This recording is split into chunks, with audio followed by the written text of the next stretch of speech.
காலம் பிறக்கு முன் தோன்றிய அன்னை தமிழுக்கும் இந்த வீடியோவை கண்டுகளித்துக் கொண்டிருக்கும் அனைத்து நல்லுள்ளங்களுக்கும் என் அன்பின் வணக்கங்கள். வாழ்விற்கு வழிகாட்டும் வள்ளுவர் இல்லற வாழ்க்கையினுடைய சிறப்பை அழகாக 2 வரிகளில் எடுத்து கூறுகின்றார். அதில் வரக்கூடிய 45வது பாடல், அன்பும் மரணும் உடைத்தாயின் இல்வாழ்க்கை பண்பும் பயனும் அது என்கிறார் வள்ளுவர்.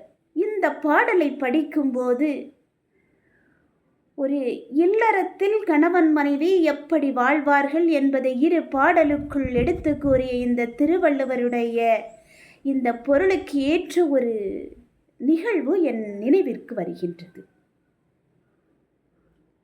அதாவது மிகுந்த ஒற்றுமை கொண்ட ஒரு கணவன் மனைவி. இன்றைய கால கணவன் மனைவி போல் அல்ல.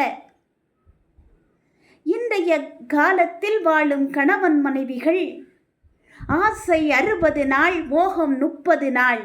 இதுதான் இன்றையவர்களின் இல்லற வாழ்க்கை நடக்கின்றது. இதுபோல் அல்லாமல் அந்த கணவன் மனைவியோ மிகுந்த அன்பு கொண்டவர்கள், ஒருவருக்கு ஒருவர் உயிராகவும் உறவாகவும் வாழ்பவர்கள், விட்டு கொடுத்து புரிதலோடு வாழ்பவர்கள் இந்த கணவன் மனைவிகள் இருவரும். இவர்கள் நன்றாக வாழ்ந்து கொண்டிருக்கக்கூடிய அந்த நேரத்தில் ஒரு நாள் அவர்களுக்கு ஒரு குறை ஏற்படுகிறது. அதாவது அந்த மனைவிக்கு தன்னுடைய தோள் பகுதியில் ஒரு புண் ஏற்படுகின்றது. அந்த புண் உடம்பு முழுவதும், அதாவது தோல் வியாதி உடம்பு முழுவதும் பரவிவிடும் என்று அந்த மனைவியானவள் அச்சம் கொள்கின்றாள். அந்த அச்சத்தின் பயனாக இந்த நம்முடைய கணவன் நம்மேல் வைத்திருக்கின்ற இந்த பாசம் குறைந்து விடுமோ என்று அச்சப்படுகின்றாள். அச்சத்தின் காரணமாக இந்த நிகழ்வை தன்னுடைய கணவனிடம் நாம் எப்படி சொல்வோம் என்று மனதிற்குள் புதைத்து அவள் வருந்துகின்றாள். இந்த வருத்தத்தை கணவன் என்னவோ அவருக்கு ஒரு புரிதல் வருகின்றது. ஒரு நாள் ஒரு வேலையாக, வீட்டு வேலையாக வெளியில் செல்கின்றார் கணவர். வெளியில் செல்லும்போது எதிர்பாராத விதமாக ஒரு விபத்து ஏற்படுகின்றது. அந்த விபத்தில் கணவனுக்கு 2 கண்களும் தெரியாமலாகி விடுகின்றது. இப்போது கணவனுக்கு 2 கண்கள் தெரியவில்லை, மனைவிக்கு உடல் முழுவதும் தோல்வியாதியால் அவள் கஷ்டப்படுகின்றாள். இவர்கள் இருவருக்குள்ளும் இன்னும் அந்த குறைகள் அவர்களுக்குள் வெளிப்படவில்லை. குறைகளை மறைத்து அவர்கள் ஒருவருக்கொருவர் அன்பாகவும் அன்னுண்ணியமாகவும் நல்ல புரிதலோடும் வாழ்ந்து கொண்டிருக்கின்றார்கள். ஒவ்வொரு நாளும் கடந்து செல்கின்றது. பல நாட்கள் வாழ்கின்றார்கள். இவர்களுக்கு வயதாகிறது இருவருக்கும். ஒரு நாள் மனைவி தன்னுடைய கணவனினுடைய துணிகளை கல்லில் வைத்து துவைத்து கொண்டிருக்கின்ற போது எதிர்பாராத விதமாக கால் தவறி அவர்கள் கமந்து விழுந்து இறந்து விடுகின்றார்கள். கணவனுக்கு மிகுந்த கவலை. தன்னுடைய மனைவியினுடைய இழப்பு அவருக்கு மிகுந்த வருத்தத்தை கொடுக்கின்றது. அவர்கள் வாழ்ந்த நினைவுகள், வாழ்ந்த இடத்தில் அவர்களுக்கு, அந்த கணவனுக்கு மிகுந்த வருத்தத்தை கொண்டு குழப்பத்தையும் உண்டு பண்ணுகின்றது. பின்னர் இந்த கணவன் தன்னுடைய மனைவி இல்லாத இந்த வீட்டில் நாம் வாழ வேண்டாம், வெளியூருக்கு செல்லலாம் என்று வெளியூருக்கு புறப்படுகின்றார்.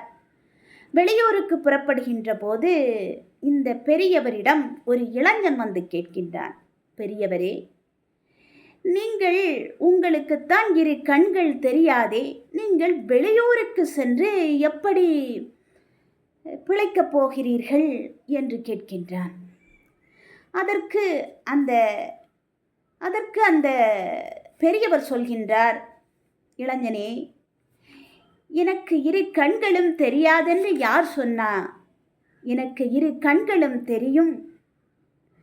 என்னுடைய மனைவி அவளுடைய உடம்பில் இருக்கின்ற இந்த வியாதி தான் பார்த்து தன்னுடைய அன்பு குறைந்து விடுமோ என்று அச்சம் கொண்டாள், வருத்தப்பட்டாள்.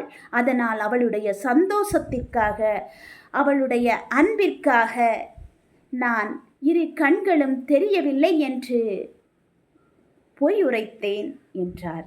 இளைஞனுக்கோ இப்படி ஒரு கணவன் மனைவி இருக்கின்றார்கள் என்று மிகவும் வியப்பில் உண்டாக்கியது அந்த இளைஞனை. அது மட்டுமல்ல, இந்த இளைஞன் இந்த பெரியவர் கூறியதை வைத்து மிகவும் வியந்தான்.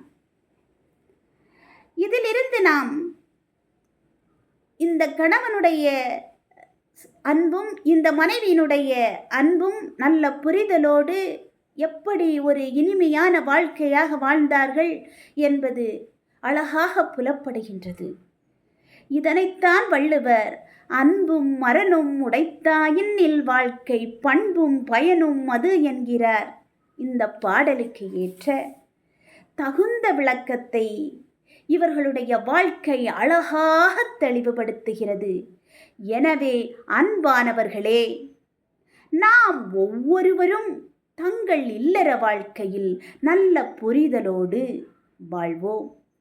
ஒரு ரோஜா இதழை ஒவ்வொன்றாக பிரித்து பார்த்தால் அதனுடைய அழகை பிரித்தாலும் அதனுடைய அழகை ரசிக்க முடியும். அதுபோலத்தான் கணவன் மனைவி என்பவர்கள் அழகிலும் பாசத்திலும் அறிவிலும் பண்பிலும் யாருக்கும் ஒருவருக்கு ஒருவர் குறைந்தவர்கள் அல்ல என்பதை புரிந்து கொண்டு வாழ்வில் உயர் பந்தமாய் வாழ்ந்து ஒவ்வொருவரும் இந்த இல்லற வாழ்க்கையில்